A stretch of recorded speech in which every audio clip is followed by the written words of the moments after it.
Era digital membuat kehidupan jadi lebih praktis. Kita bisa membeli tiket transportasi umum hingga membayar tagihan hanya melalui telepon genggam, tanpa harus mengantri lama dan datang langsung ke loket pembayaran. Namun, kemudahan yang didapatkan tersebut juga menimbulkan dampak buruk, seperti menurunnya aktivitas fisik yang dapat menyebabkan berbagai penyakit. Hasil penelitian menunjukkan bahwa anak usia prasekolah dengan intensitas penggunaan gadget yang tinggi memiliki peluang 2,1 kali lebih besar untuk mengalami obesitas dibandingkan anak prasekolah dengan intensitas penggunaan gadget yang lebih rendah. Selain pola makan, faktor penting lain penyebab obesitas adalah aktivitas fisik.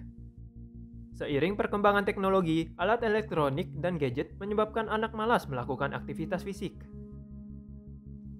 Data WHO menyatakan salah satu faktor penyebab obesitas anak adalah meningkatnya perilaku sedentari dan kurangnya aktivitas fisik yang berdampak pada penurunan kesehatan dan peningkatan resiko obesitas. Namun demikian, kesadaran masyarakat saat ini terhadap penyakit-penyakit tidak menular yang disebabkan oleh penurunan aktivitas fisik semakin meningkat, sehingga mereka banyak yang berolahraga ke gym. Sayangnya, energi yang dihasilkan masyarakat tersebut terbuang sia-sia. Padahal, energi tersebut masih dapat diubah untuk keperluan lainnya. Kebutuhan akan energi listrik selalu meningkat setiap tahunnya di Indonesia. Berdasarkan data Kementerian Energi dan Sumber Daya Mineral, konsumsi listrik di Indonesia pada tahun 2017 sebesar 1012 kWh per kapita. Konsumsi listrik ini naik sebesar 5,9% dari tahun 2016 yakni sebesar 956,36 kWh per kapita. Namun sayangnya, sumber listrik kita masih bergantung pada bahan bakar fosil.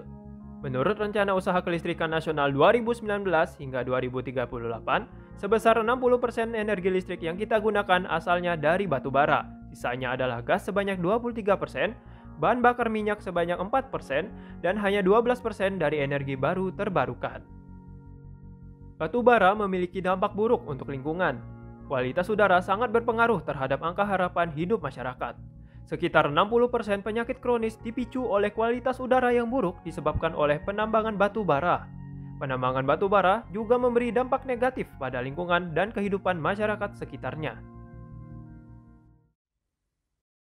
Dilatar belakangi oleh permasalahan kesehatan dan suplai energi terbarukan dan dalam rangka memenuhi SDGs nomor 3 dan nomor 7, kami mengusulkan Electric Gym, pusat kebugaran berbasis penghasil energi bersih. Dengan konsep dasar sederhana yaitu pengubahan energi kinetik atau gerak menjadi energi listrik. Alat-alat gym akan dihubungkan dengan rangkaian sistem gear dan puli sehingga akan menambah keuntungan mekanis pada alat. Rangkaian dibuat sedemikian rupa sehingga keuntungan mekanis yang dihasilkan bisa mencapai 5 kali lipat.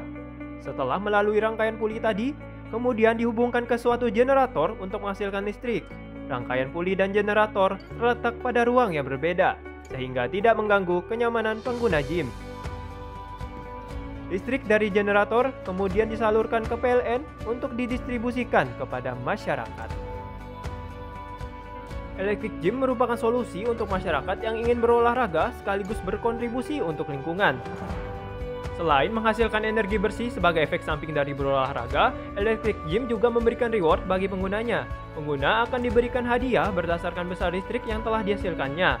Selanjutnya, diadakan perlombaan dari tingkat kota hingga nasional sehingga masyarakat semakin antusias untuk menggunakan Electric Gym. Pengguna yang menghasilkan listrik paling banyak akan diberikan hadiah dan penghargaan.